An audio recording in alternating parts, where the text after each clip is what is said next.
Remarks of the President to the American Newspaper Publishers Association, Waldorf Astoria Hotel, New York City, April 27, 1961. Mr. Chairman, ladies and gentlemen, I appreciate very much your generous invitation to be here tonight. You bear heavy responsibilities these days, and an article I read some time ago reminded me of how particularly heavily the burdens of present-day events bear upon your profession. You may remember that in 1851, the New York Herald Tribune, under the sponsorship and publishing of Horace Greeley, employed as its London correspondent an obscure journalist by the name of Karl Marx. We are told that foreign correspondent Marx, stone broke, and with a family ill and undernourished, constantly appealed to Greeley and managing editor Charles Dana for an increase in his munificent salary of $5 per installment, a salary which he and Engels ungratefully labeled as the lousiest petty bourgeois cheating. But when all his financial appeals were refused, Marx looked around for other means of livelihood and fame, eventually terminating his relationship with the Tribune and devoting his talents full-time to the cause that would bequeath to the world the seeds of Leninism, Stalinism, revolution, and the Cold War. If only this capitalistic New York newspaper had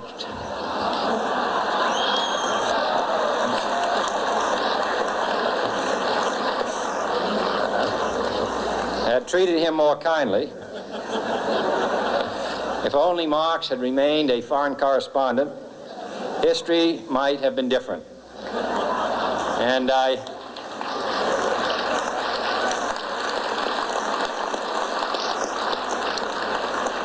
hope all publishers will bear this lesson in mind the next time they receive a poverty-stricken appeal from a small increase in the expense account from an obscure newspaper man.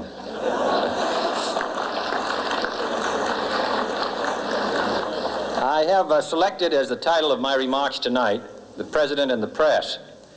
Some may suggest that this would be more naturally worded, "The President versus the Press," but those are not my sentiments tonight. It is true, however, that when a well-known diplomat from another country demanded recently that our State Department repudiate certain newspaper attacks on his colleagues, it was unnecessary for us to reply that this administration was not responsible for the press, for the press had already made it clear that it was not responsible for this administration.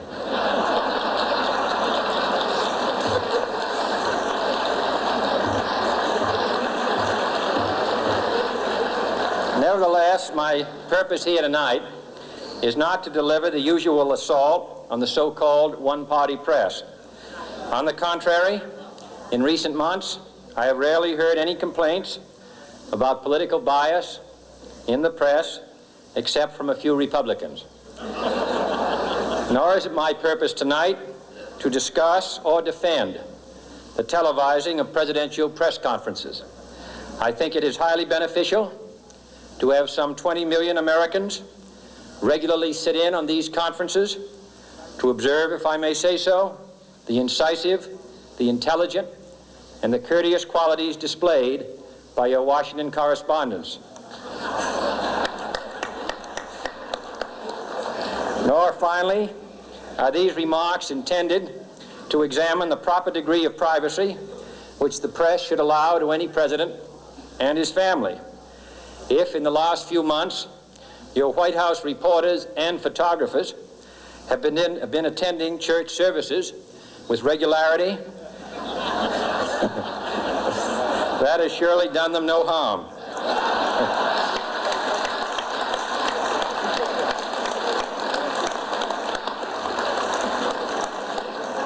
On the other hand, I realize that your staff and wire service photographers may be complaining that they do not enjoy the same green privileges the local golf courses, which they once did.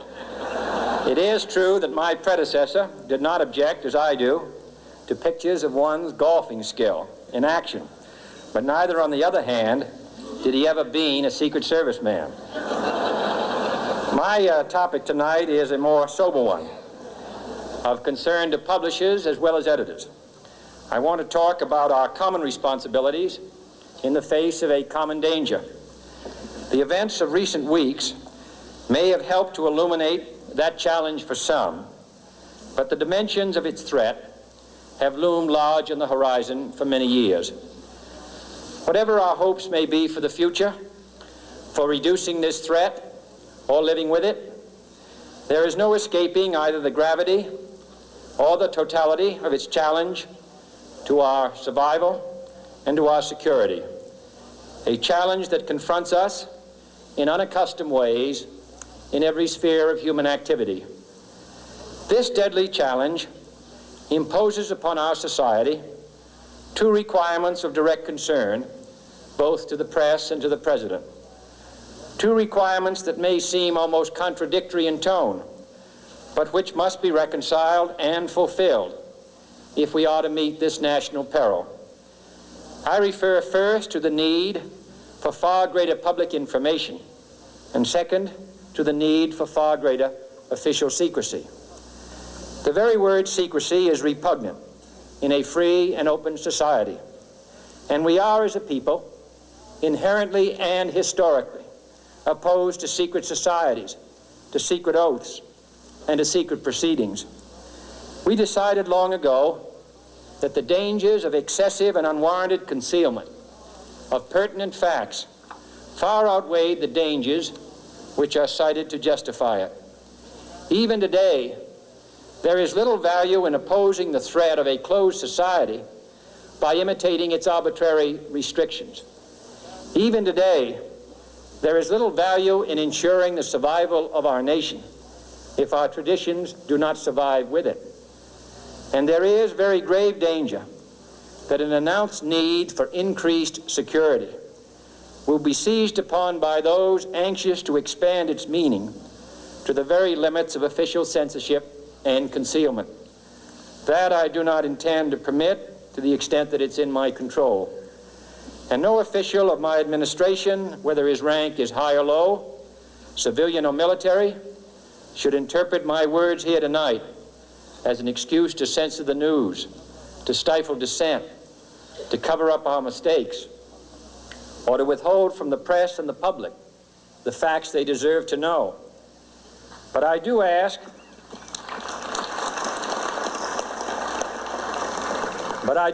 every publisher, every editor, and every newsman in the nation to re-examine his own standards and to recognize the nature of our country's peril. In time of war, the government and the press have customarily joined in an effort based largely on self-discipline to prevent unauthorized disclosures to the enemy.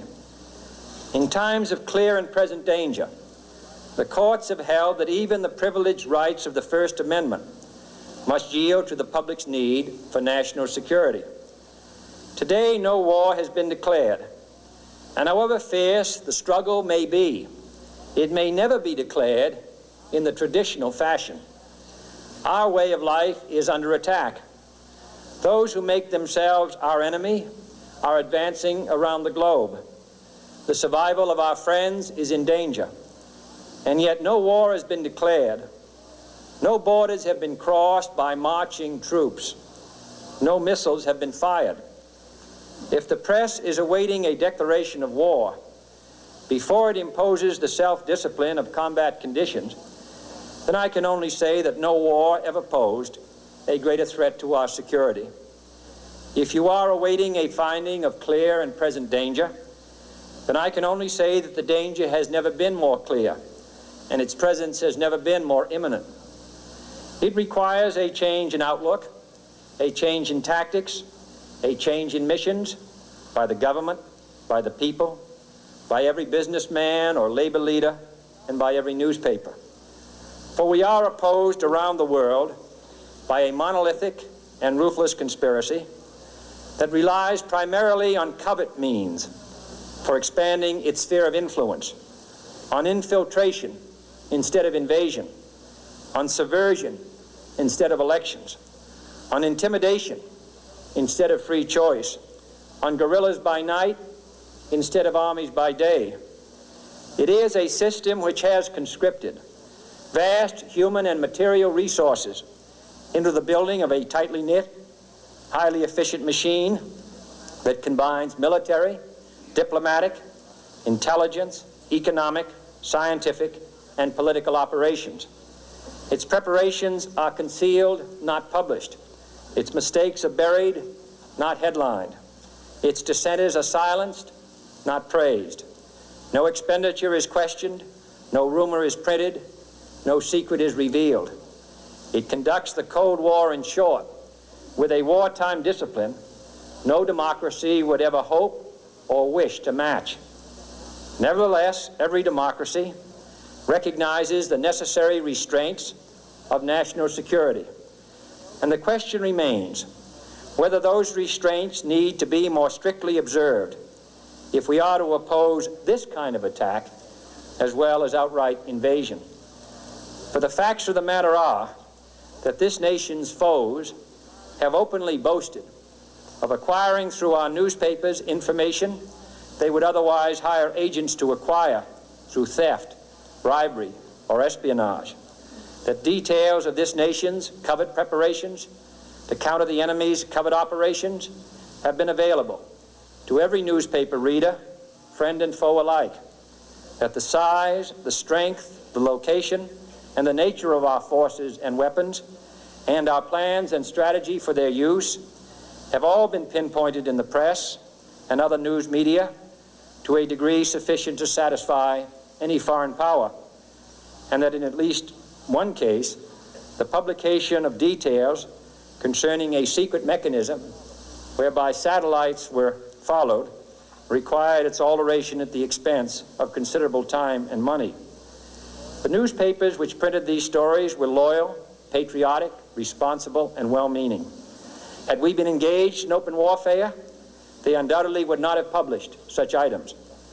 But in the absence of open warfare, they recognized only the tests of journalism and not the tests of national security. And my question tonight is whether additional tests should not now be adopted. That question is for you alone to answer.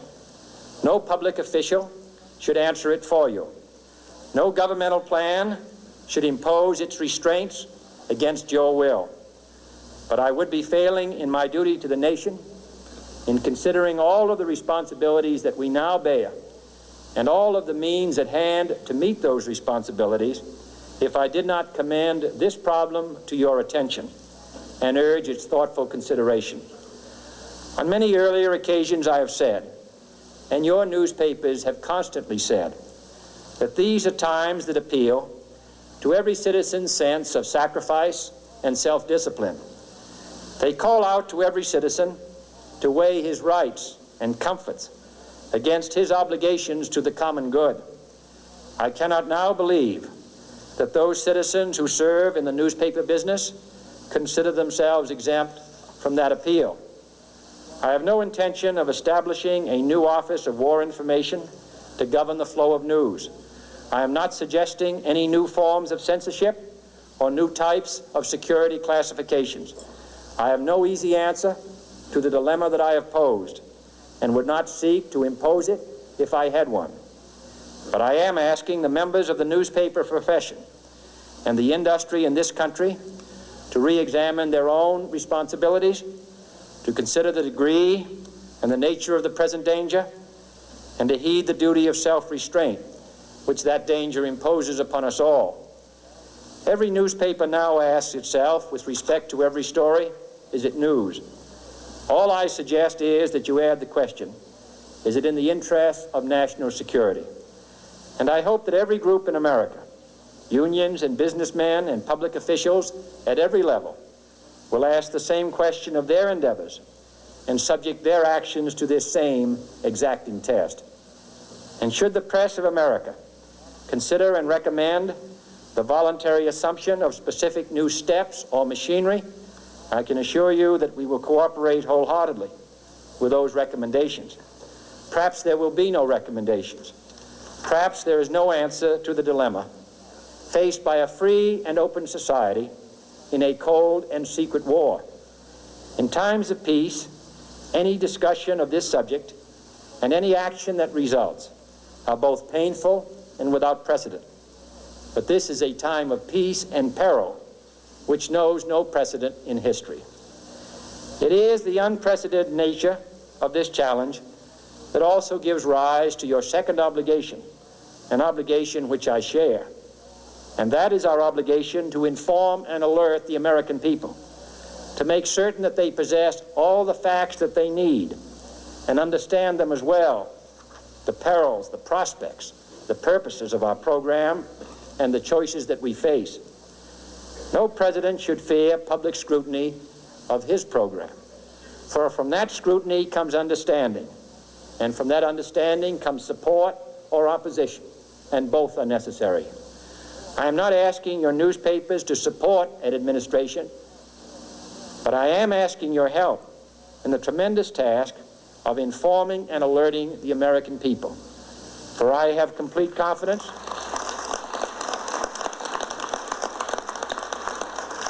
in the response and dedication of our citizens whenever they are fully informed. I not only could not stifle controversy among your readers, I welcome it. This administration intends to be candid about its errors. For as a wise man once said, an error doesn't become a mistake until you refuse to correct it. We intend to accept full responsibility for our errors, and we expect you to point them out when we miss them. Without debate, without criticism, no administration and no country can succeed, and no republic can survive. That is why the Athenian lawmaker Solon decreed it a crime for any citizen to shrink from controversy. And that is why our press was protected by the First Amendment, the only business in America specifically protected by the Constitution, not primarily to amuse and entertain, not to emphasize the trivial and the sentimental, not to simply give the public what it wants, but to inform, to arouse, to reflect, to state our dangers and our opportunities, to indicate our crises and our choices, to lead, mold, educate, and sometimes even anger public opinion. This means greater coverage and analysis of international news, for it is no longer far away and foreign, but close at hand and local. It means greater attention to improved understanding of the news, as well as improved transmission. And it means, finally, that government at all levels must meet its obligation to provide you with the fullest possible information outside the narrowest limits of national security, and we intend to do it. It was early in the 17th century that Francis Bacon remarked on three recent inventions already transforming the world: the compass, gunpowder, and the printing press.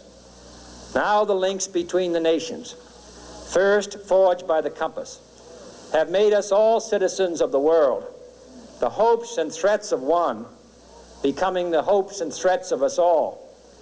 In that one world's effort to live together, the evolution of gunpowder to its ultimate limit has warned mankind of the terrible consequences of failure.